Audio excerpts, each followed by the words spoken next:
Дүйнөлүк саламаттык сактоо уюму глобалдык жылуулук натыйжасында калк арасында жүрөк кан тамыр жана респиратордук инфекциялык оорулар көбөйүп жатканын айтат. Климаттын өзгөрүүсү адамдардын эң кымбат өмүрүнө жана ден соолугуна таасирин берет. Аба ырайынын мындай өзгөрүүсү адамдардын өзүн жаман сезүүсүнө же болбосо маанайынын түшүүсүнө алып келет. Бул улгайганда эле эмес, жаштарга да мүнөздүү. Мисалга өзүбүздү алсак, аба ырайы бүркөө болуп, же жаан жааганда уйкубуз келип, же маанайыбыз түшүп калат. Ошон үчүн дайыма аба ырайынан кабардар болуп туруңуздар. Аны мен Гүлүм Эркинбек кызы 11 каналында айтып берем. Саламатсыздарбы? Азия өлкөлөрүндө жаандуу күндөр уланууда, бирок ал Түштүк Азияда токтоп, эми Орто Азияга өттү. Мисалы, бул жаан Кытайдагы кыргыздар жайгашкан Ак Суу шаарына эртең жетет. Жаан али көпкө созулушу мүмкүн. Мындай аба ырайы Үрүмчүдө да күтүлөт. Бул жерде эртең кечке күн ачылып, кечинде жаан жаа баштайт. Абанын температурасы Ак Сууга караганда бир аз төмөн. Кытайга чектеш өлкөлөрдүн бири Казакстанда синоптиктердин билдиришинче кыш ноябрь айынан эле башталып, апрель айына чейин созулат. Бул жерде шамал каттуу жүргөндүктөн абанын температурасы айрыкча төмөн болот. Эртең Борбор шаары Астанада аба ырайы кескин өзгөрөт. Бул жерде бүгүн күн ачык болгону менен эртең суук түшүп, кар жаайт.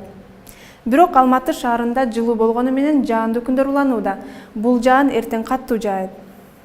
Өзбекстанга келсек, өлкөдө туристтер үчүн эң ыңгайлуу айлардын бири ноябрь деп эсептелет. Себеби бул жерде жайында ченемден тыш ысык болот. Ошон үчүн күз мезгилинде климат адамга жагымдуу салкын болот. Кыргызстандын түштүгү менен чектешкен Фергана өрөөнүндө жаан токтобойт. Кече жааган жаан эртең да жаап турат. Бирок бул көрүнүш аба ырайына таасирин тийгизбейт. Абанын температурасы жылуу бойдон калат. Борбор шаары Ташкентте чагылгандуу жаан токтоп, таң эрте күн чайыттай ачылып, кечинде кайра эле жаан жаай баштайт. Ал эми Ташкенттен алда канча алыс Нукус өрөөнүндө өзгөрүү жок. Нөшөрлөп жааган жамгыр көпкө созулушу мүмкүн. Абанын температурасы бир аз төмөн болот. Нукустан анча алыс эмес Түркмөнстандын Дашогуз өрөөнүндө бүгүнкүгө караганда аба ырайы жылуу, бирок жааган жаан токтоосу белгисиз. Буга салыштырмалуу Ашхабад шаарында абанын температурасы бир аз жогору, бирок кече жааган жаан эртең да жаайт. Тажикстанда суук декабрь айында түшөт.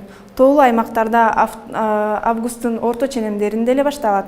Мындай климат Сибирден же океандын шамалы аркылуу келет. Эртең Борбор шаары Душанбеде жаан менен кошо чагылган да күтүлөт. Бирок башка өлкөлөргө салыштырмалуу күн жылуу болот.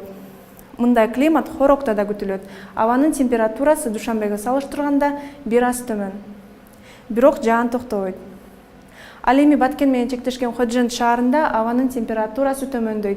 Бүгүнкү жаан эртең да жаайт.